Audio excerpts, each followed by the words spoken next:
Assalamualaikum warahmatullahi wabarakatuh. Kaum muslimin yang semoga dimuliakan Allah Subhanahu wa taala. Di antara wasiat yang paling banyak disampaikan oleh Nabi kita yang mulia sallallahu alaihi wasallam adalah wasiat agar kita bertakwa kepada Allah Subhanahu wa taala dimanapun kita berada. Sebagaimana yang disebutkan oleh Nabi yang mulia sallallahu alaihi wasallam dalam sebuah hadis yang sahih, kata beliau, ittaqillah haitsu ma kunta. Bertakwalah kamu kepada Allah, jadilah kamu orang yang takut kepada Allah Subhanahu wa taala dimanapun kamu berada. Jadi wasiat Nabi SAW agar memerintahkan kepada kita untuk menjadi orang yang takut kepada Allah Subhanahu wa taala, bukan sekedar ketika kita menjadi orang yang takut kepada Allah Subhanahu wa taala ketika kita bersama dengan saudara-saudara kita, atau ketika kita berada dalam masjid Allah Subhanahu wa taala kita menjadi orang yang takut kepada Allah Subhanahu wa taala.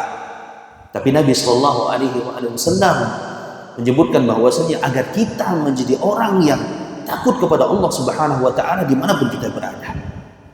Kita menjadi takut kepada Allah Subhanahu wa taala ketika kita bekerja di kantor kita. Kita menjadi orang yang takut kepada Allah Subhanahu wa taala ketika kita bekerja dengan teman-teman kita. Dimanapun kita berada, kita menjadi orang yang benar-benar takut kepada Allah Subhanahu wa taala. Kaum muslimin yang saya cintai karena Allah Subhanahu wa taala, dalam sebuah hadis, ancaman dari Nabi yang mulia sallallahu alaihi wasallam, ada sebagian kaum yang mereka ketika dalam keadaan sendirian dengan handphone mereka langgar larangan-larangan Allah Subhanahu wa taala. Tetapi ketika mereka bersama dengan teman-temannya, seolah-olah mereka seperti orang yang benar-benar takut kepada Allah Subhanahu wa taala. Ini diancam oleh Nabi sallallahu alaihi wasallam. Dalam sebuah hadis yang sahih kata Nabi SAW, la'alamanna aqwaman min ummati ya'tuna yawmal qiyamah bihasanatin amsal jibali tihamah. La'alamanna aqwaman min ummati. Kata Nabi SAW, aku benar-benar mengetahui ada satu kalangan dari umatku, kata Nabi SAW, ya'tuna yawmal qiyamah bihasanatin. Mereka membawa pahala di sisi Allah Subhanahu wa taala pada hari kiamat nanti, di hasanatin amsal jibali tihamah, seperti gunung-gunung Tihamah. Mereka bawa pahala yang banyak di sisi Allah Subhanahu wa taala, bawa pahala puasa, bawa pahala zakat, bawa pahala sedekah dan seterusnya. Tapi kata Nabi sallallahu alaihi wasallam, fayaj'ala Allahu haba'an manthura. Kemudian Allah jadikan pahala-pahala tersebut seperti debu yang berterbangan, tidak ada artinya di sisi Allah Subhanahu wa taala. Tidak dianggap di sisi Allah Subhanahu wa taala. Kemudian salah satu sahabat Nabi SAW bertanya kepada Nabi SAW, sifhum lana ya Rasulullah. Berikan gambaran kepada kami ya Rasulullah, yaitu orang-orang yang datang pada hari kiamat membawa pahala yang besar, tapi pahala tersebut seperti buih yang berterbangan, seperti debu yang berterbangan, tidak ada nilainya di sisi Allah Subhanahu wa taala. Wajallihim lana an la nakuna minhum wa nahnu la na'lam. Sifati mereka, gambarkan kepada kami agar kami an la nakuna minhum, agar kami tidak menjadi seperti mereka.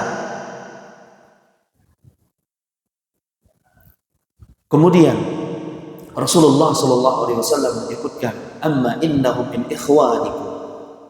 Mereka adalah dari saudara-saudara kalian. Bahkan kata Nabi SAW, ya'khuduna al-lailata kama ta'khudun. Bahkan mereka mengambil malam-malam mereka untuk beribadah kepada Allah Subhanahu wa taala. Termasuk orang-orang yang menjaga salat malam mereka. Ini amalan yang sangat luar biasa. Walakinnahum, kata Nabi SAW, akan tetapi mereka suatu kaum idza khalau bi aharibillahi fantahaku. Kalau mereka dalam keadaan sendirian, tidak ada orang lain yang melihat mereka, ya, fantahakuha, mereka melanggar larangan-larangan Allah Subhanahu wa taala. Semoga Allah Subhanahu wa taala menjadikan kita orang-orang yang benar-benar bertakwa kepada Allah Subhanahu wa taala. Orang-orang yang benar-benar takut kepada Allah Subhanahu wa taala, melakukan perbuatan dosa dan maksiat baik dalam keadaan ketika kita bersama dengan orang-orang sedang melihat kita, ya, dan ketika kita berada dalam keadaan sendirian. Wassallallahu ala nabiyina Muhammadin wa akhir da'wa alhamdulillahi rabbil alamin.